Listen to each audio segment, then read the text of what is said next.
Midwest Whitetail is brought to you by Realtree, Hoyt, Muddy Outdoors, Fuse Accessories, Frigid Forage, Rocket Arrowheads, Scott Archery, Night and Hail Game Calls, Cabela's, TrailCamPro.com, Execute Scent Control, and Nikon.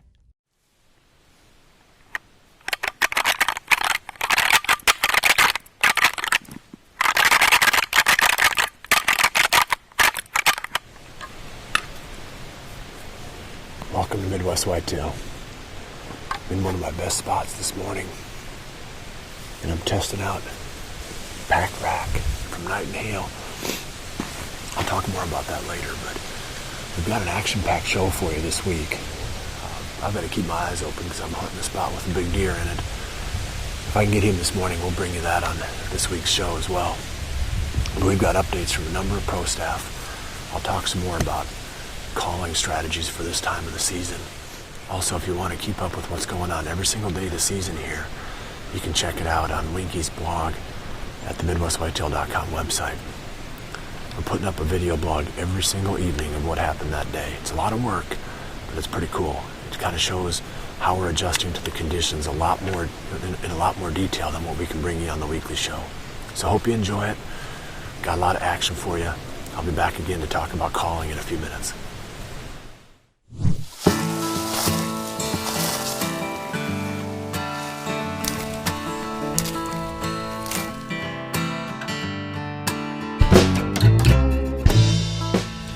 I started hunting on Thursday of this past week.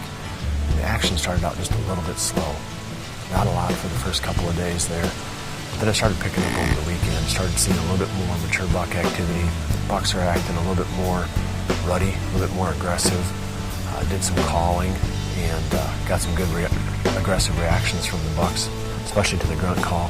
So I think we're right on that, just on that doorstep of the rut, when things are really going to break loose. Monday, today when the show airs, Halloween. And Halloween is almost always sort of the opening day to the rut, if you want to call it that. So I know a lot of you have got your vacations planned for this next week and then the week after that. I'm sure that we'll be bringing you a lot of action during that time. All I can say is you haven't missed a whole lot yet, and it looks like we're seeing that progressive buildup like you normally would for a good traditional type of rut.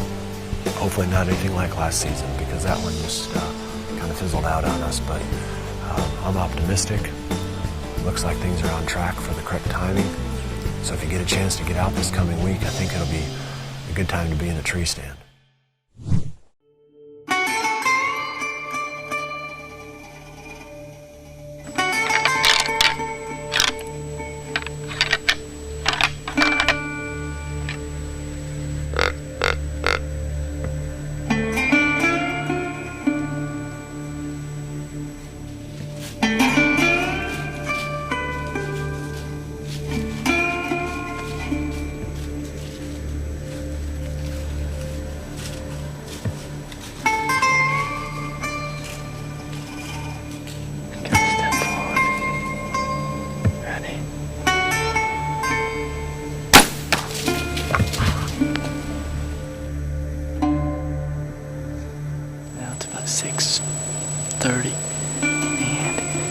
Shot a doe.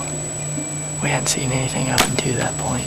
It's been real slow, so when it's real slow, our motto is to shoot a doe. It's October 29th here in Iowa. We're back here on a good farm that we haven't hunted yet this year, but didn't see much. Seen 2 does and killed 1, so we're happy about that. Get her loaded up and get her out of here.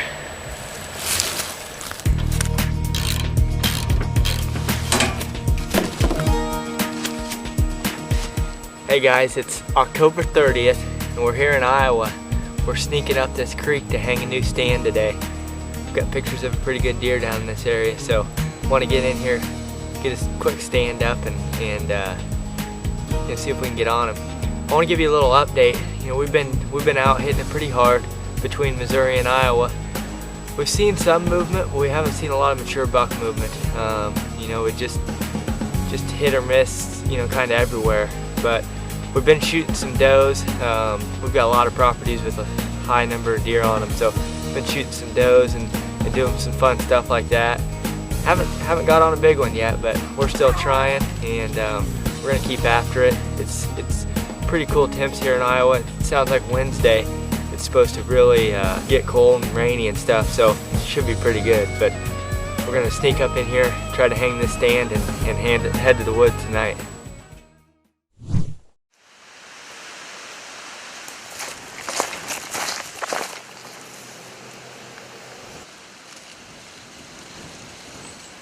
This past weekend here in Iowa, things are getting really close.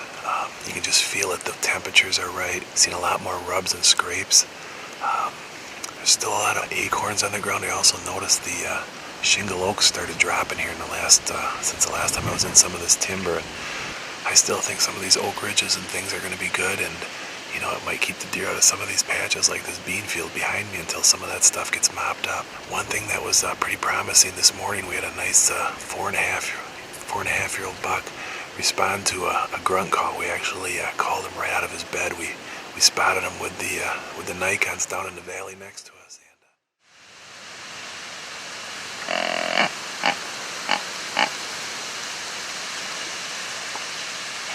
He's up now.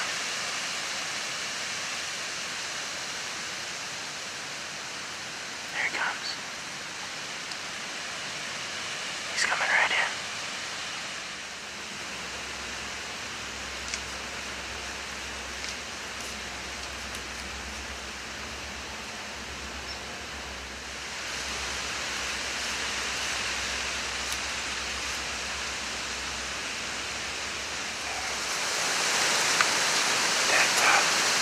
That buck, I think, might be the buck that we call Cheech.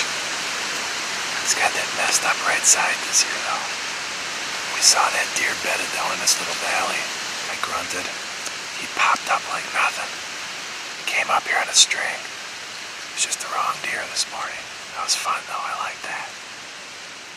We elected not to shoot him, even though he was an older buck. He's basically an old 2x4 right now. So, but that was pretty good. So, it's a good sign that these bucks are starting to respond to the call. As I said, I think we're really close to things taking off here. It's just a matter of time. These first couple does get hot, and I think it's going to be game on. So, we're going to sit it out for a couple days and hit it hard for the next week after that. So, November 3rd through the 10th, look out.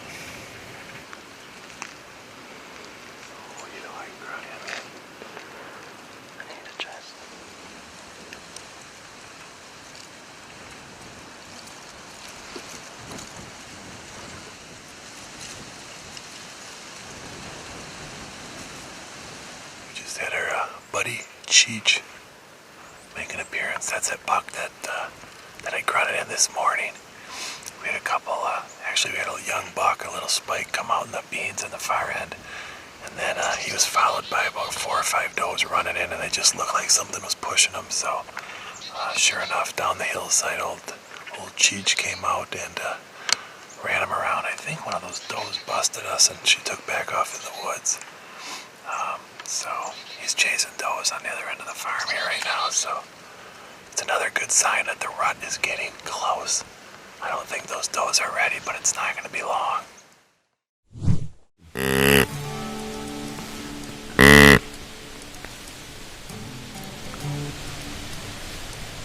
I'm a big fan of the grunt call. I've used grunt calls over the years to call in at least half of the bucks that I've killed, which is a pretty high percentage of deer that I otherwise wouldn't have had a shot at if I wouldn't have been carrying a grunt call. And this year, I'm using the new death chamber from Night and Hail.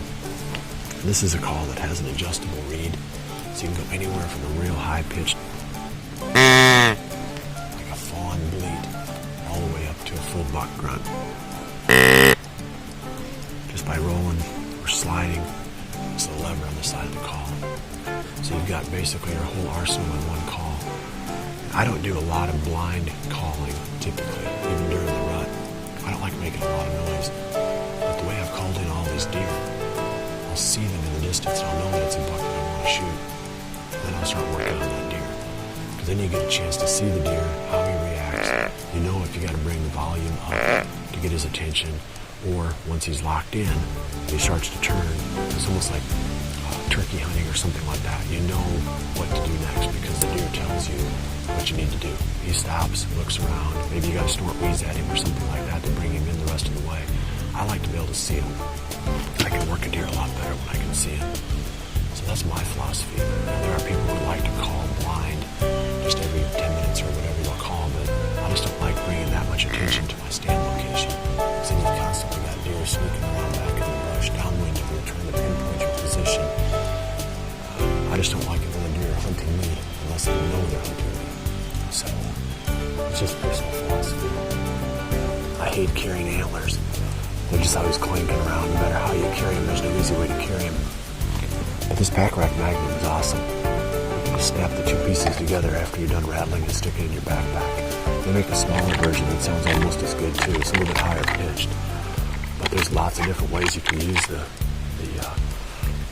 pack rack. You can either keep the back open so that the sound gets amplified out the back of the call, or you can cover that. And it kind of gives it more of a bigger antler sound. The nice thing about rattling during the rut is not only is it a real aggressive call, but the sound also carries well through the woods. A lot of times a grunt call gets washed out by the wind or the leaves, or if the deer is walking or something like that. You really have a hard time getting his attention with a grunt call if he's any distance away. But if you pull something like this out and smash it together and grind this for 30 seconds, it's really all you got to do to get his attention. Even if it's a deer that you don't even see, one ridge over, the sound carries so well. So check these out. If you don't like carrying antlers but you want to do more rattling, this is definitely a good system. The rut is made for calling. There's no doubt about it. You can call deer in. You gotta be smart about it. You can't be calling all the time. You're gonna impact the deer. You're gonna educate them. But done right and done sparingly at the right times, calling can dramatically increase your success, as it has for me over the years. That's it for the morning hunt. The buck that I was after didn't show up today. He's out here someplace. He's an awesome buck. It's this deer that I called the double G4 buck. And even though I didn't see him this morning, I'm going to stay after him for this whole coming week. Hope you can come back and join us again next Monday for the next episode of Midwest Whitetail. Maybe I can show him to you then. Remember to always dream big. It's Sunday evening and the show is going to come out first thing tomorrow morning, but I've got one last quick update for you.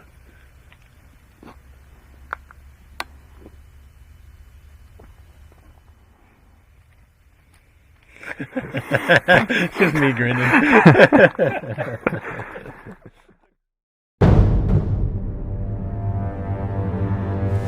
Buck I'm after right now that we've been getting on the trail cameras. Here we name daggers. He's a beautiful mainframe tinfoil with some stickers.